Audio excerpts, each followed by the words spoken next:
Hey guys,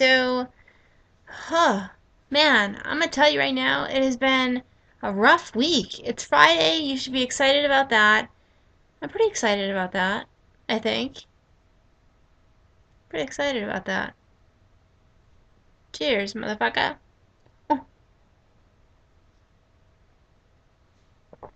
Alright, so today's topic is on drunk driving, drinking and driving, drunk driving. You know what? I'm sorry. This is like not going to be time to edit or nothing. So it's not going to be nothing fancy today. But drunk driving and statistics and all that stuff. So let's start. Let's just get into it. That's what she said.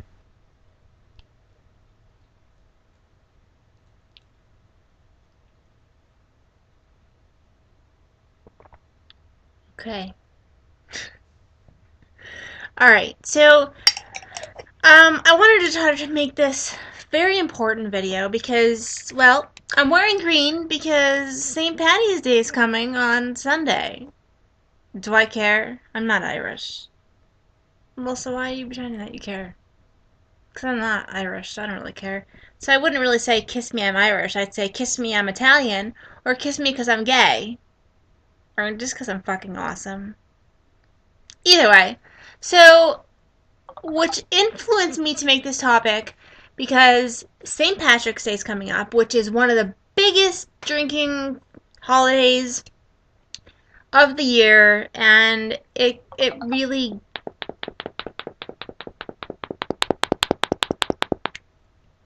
gets me going, and not in a good way. Um, so I wanted to be the voices of victims. I don't know if you guys knew this or not, but I was actually a victim of a drunk driving incident back in 2007. I'm going to tell you a little about the bit of I'm going to tell you a little bit about the story, and then I'm just going to get into a little bit of well, first let me just start off by saying in 2011, 9,878 people were killed and approximately 350,000, that's a lot, were injured, okay? Um, each crash, each death, each injury impacts not only the person in the crash, but family, friends, classmates, co-workers, spouses, and more. Even those who have not been directly touched help pay the 132 billion yearly price tag of drunk driving.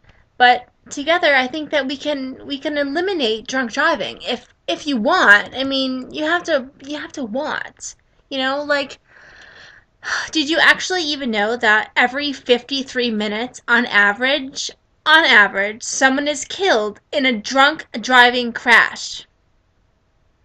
Like, that's 9,878 people in total in like 2011. Every 90 seconds, someone is injured because of this like entirely preventable crime. And I knew that this topic was gonna really, really aggravate me because it really makes me sad that people are very, very careless and they don't care. Um, so many people die, you know, each day from drunk driving. I'm gonna really try not to get emotional in this topic, but I can't promise you. I don't believe in drinking and driving, and I honestly think that it's not just I don't just not believe in it because I have been through, like, I was in a car accident and I almost died. But there are families, like, there was just an accident last night here, like in Buffalo, and this person died, and they were in a car accident from another drunk driver. So there's people are dying all the time or being injured. I just gave you the statistics of how many are being injured and how many are being killed. But I mean, when you really, really think about it,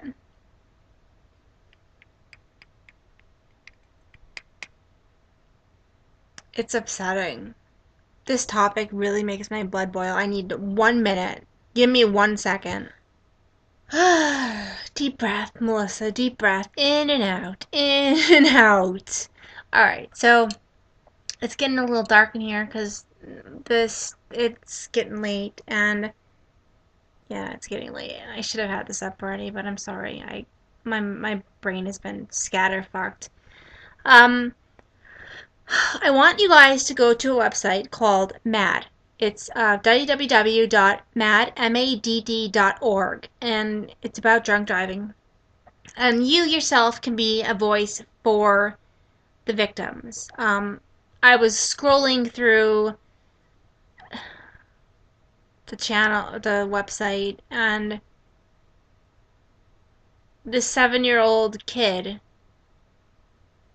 died. He was going to a field trip, and after they were leaving the zoo, a 20-year-old drunk driver, a 20-year-old, not even legal to drink, a 20-year-old drunk driver was driving 64 miles an hour in a 25-mile-an-hour zone and lost control of his car. His car jumped the curb and struck and killed this 7-year-old boy on the sidewalk, and his mother and his classmates watched him die in horror.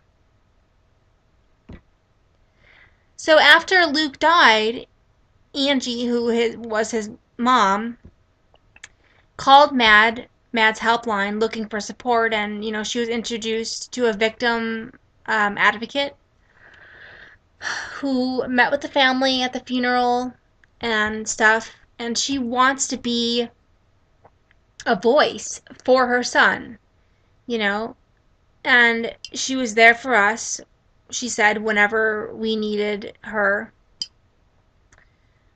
the Mad advocate. It's a tragedy. It's a senseless tragedy. I don't physically understand why people get behind the wheel and drink and drive. I mean, they have those things nowadays where, like, if you've gotten pulled over so many times, you have, like, that breathalyzer thing in your car, so your car won't start if you've had too much to drink. But I feel like that's a waste, because I feel like if you can have anybody blow in... It does not sound right. But anyway, you can have anybody blow into your little thingy and start your car. It's kind of like defeats the purpose. So, I don't know. I mean, a lot of teenagers choose to drink, and a lot of teenagers choose to drink and drive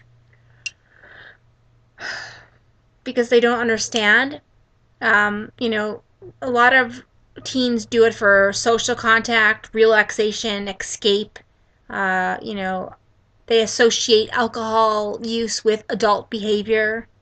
They associate it with, like, drinking becomes attractive to many teenagers because it is illegal if you're underage. And it feels like they're being a rebel. They're rebelling against something.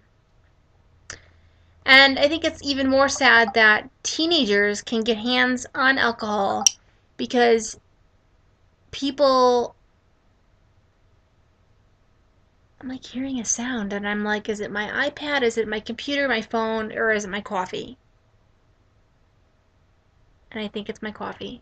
Weird. Okay, so,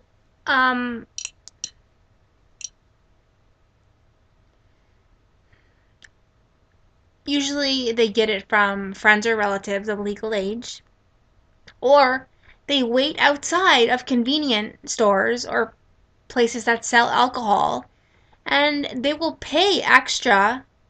They will pay, the whoever extra to get them the alcohol, to purchase the alcohol. Or they'll steal the alcohol, or they'll purchase the alcohol personally with a fake ID. False identification is used by many teenagers to buy alcohol, while others are served even though their identification shows they are under 21 years of age. Why? It's it's it's the people that are serving the alcohol too. Like, if you see that someone's giving you their identification and they're under 21, why are you serving them alcohol? Why? You are to blame if that person gets into a car accident, and especially if that person kills somebody. Or another way teens get alcohol is their parents provide the alcohol. I mean, a lot of times parents buy their teens alcohol, to help, like, celebrate a teenager's special event or something, And it's a tragedy. Parents sometimes use to provide alcohol at home, to keep the young drinkers and their friends off the road, which I can understand, but I don't, you know? So I don't want to talk about statistics anymore. That's why we have DDs, okay? And it's scary because the designated drivers may still be drinking. Like, they say that they're the DD, but you see them drinking a beer or, having a glass of whatever. Especially in college students, I feel really, really horrible about this topic, and it gets my blood boiling, and it gets me really mad because, well, I mean, I did almost die in a car accident, and I'm going to tell you that right now. But I did want to say that although 16 through 24-year-olds compromise of only 15% of the licensed drivers in the states, they are involved in 29% of all fatal alcohol-related crashes. It's sad.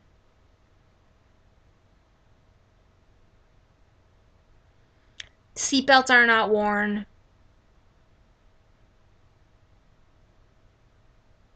It's so sad.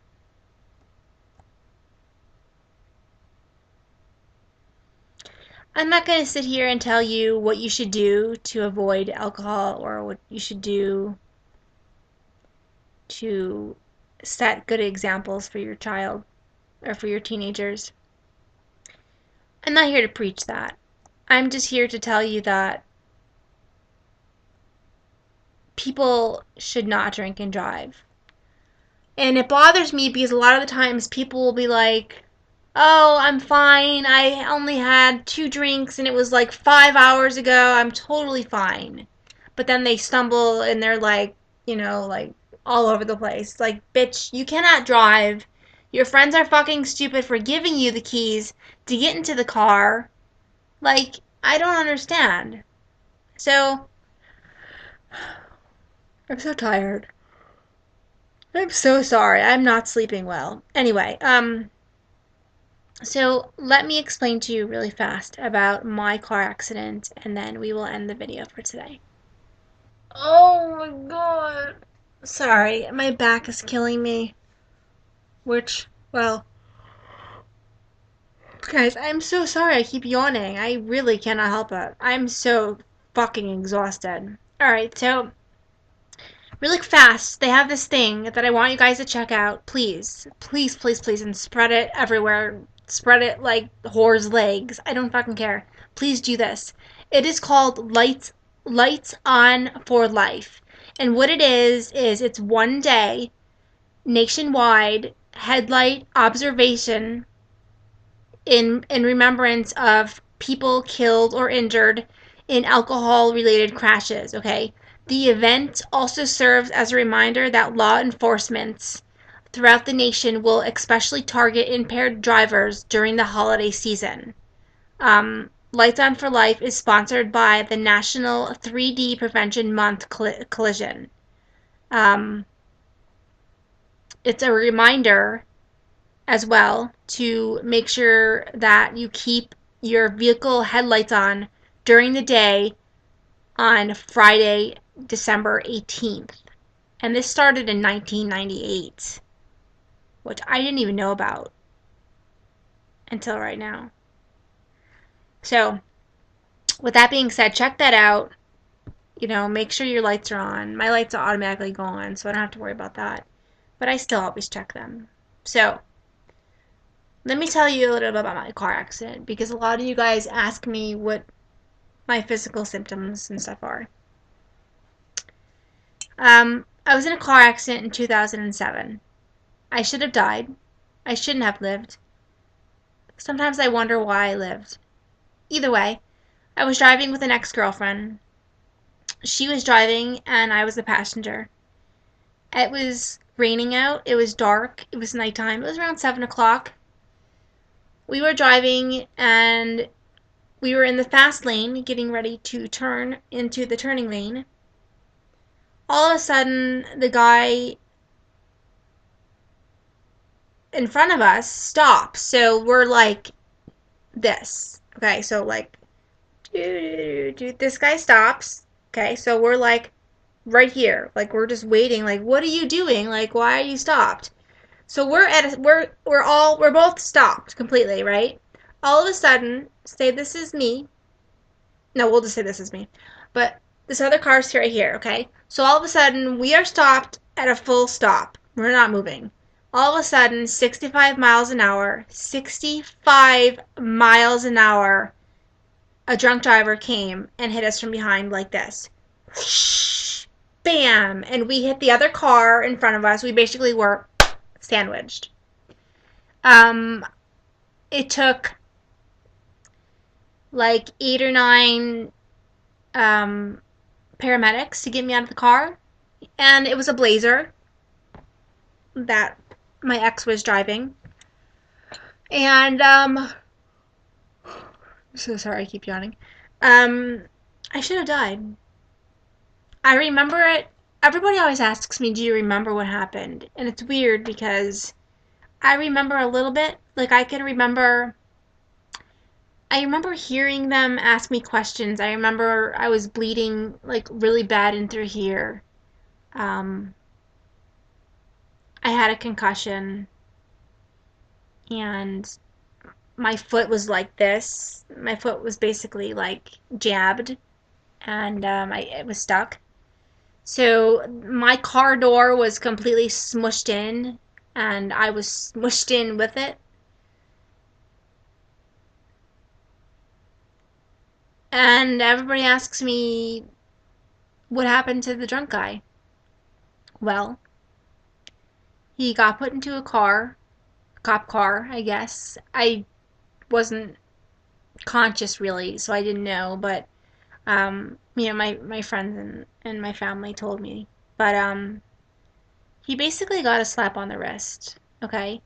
Now, let me remind you that I should have died that day.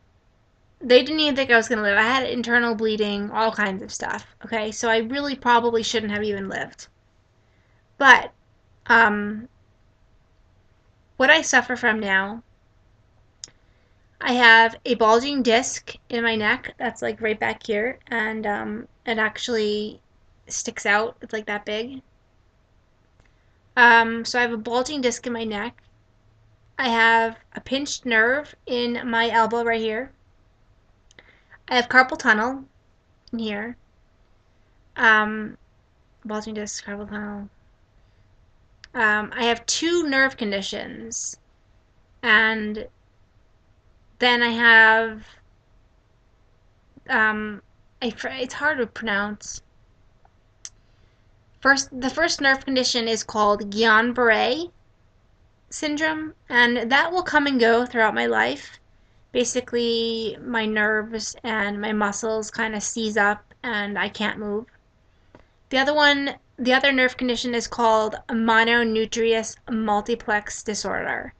And basically, that one will never go away. I will have that one for the rest of my life. Um, but I mean, I suffer every day on a daily basis with every single one of these disorders.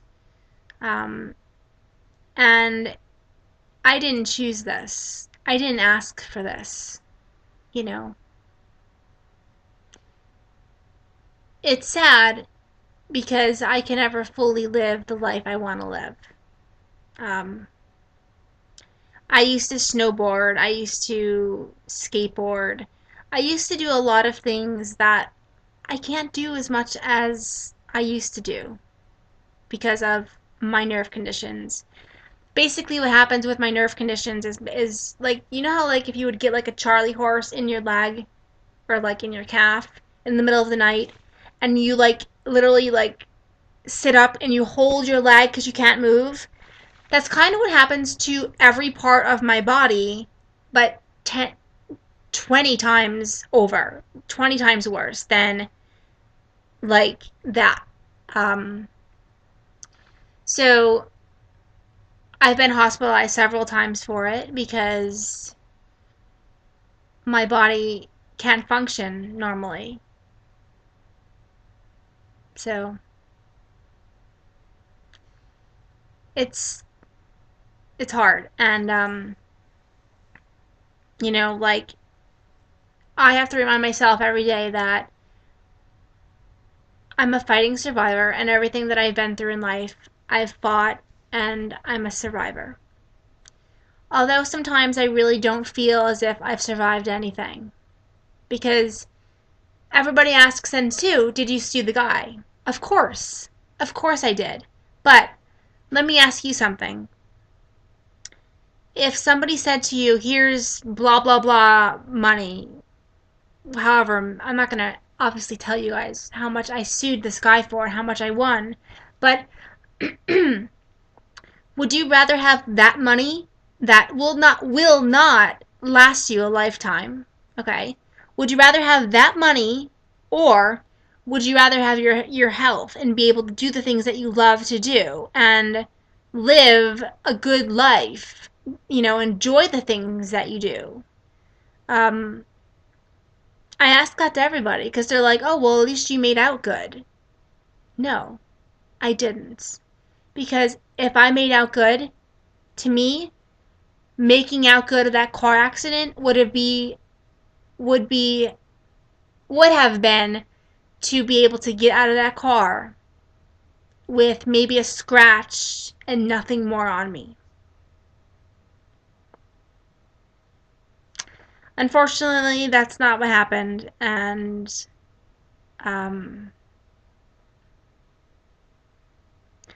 I'd rather have my health. I'd rather be able to do the things I love to do.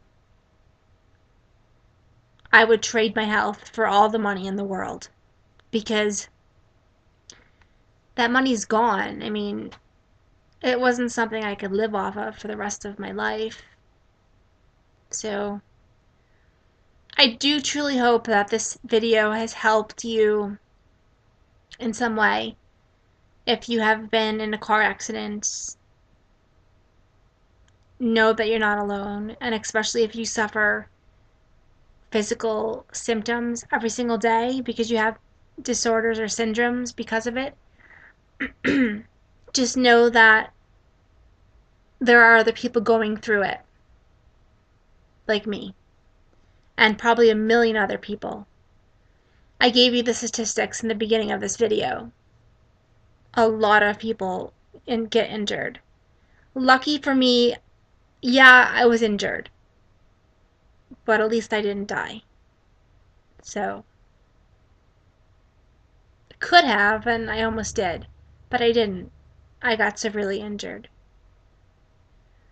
But a lot of people die. Every 60 seconds, someone dies in a car accident from drunk driving.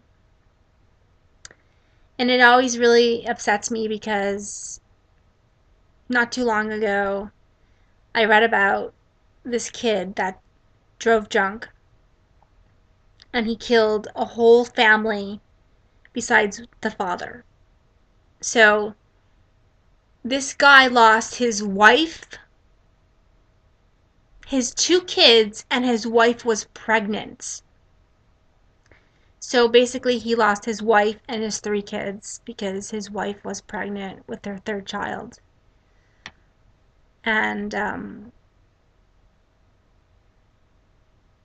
the drunk driver lived. It's amazing how that works out, right? Good things happen, bad things happen to good people. I don't know why. I never will. I never will understand it. So please do not drink and drive. If you have a friend that is drinking, please take their keys away from them. Do whatever you can to save a life. Because how would you like it if somebody killed or injured somebody in your family from drinking and driving? I'm telling you right now, you wouldn't like it. It would crush you. You'd be done. So, that's it. I love you guys so much. Peace and love. Be cool, be kind, don't judge. Don't drink and drive. Don't get behind the wheel when you're drunk. If you know you've had too much to drink, leave your car where it is. Drive home with someone. Call for a ride. Get a cab. There's so many options you can do. Stay home and drink. I don't know. But please be careful. And for St. Patrick's Day, whatever you're doing, if you're Irish, happy St. Patrick's Day. But please be careful. And if you do drink, be careful and watch for yourself, and please watch out for other people. And do not drink and drive. Thank you for watching this video. Please share it to your Facebook, to whatever social media you want. But please share it. It helps me out a great deal, and I definitely want to get this message out to maybe help other people get through it and stuff. Let people know that they're not alone, and that if they need someone to talk to, they can come to me. But yeah, that's it.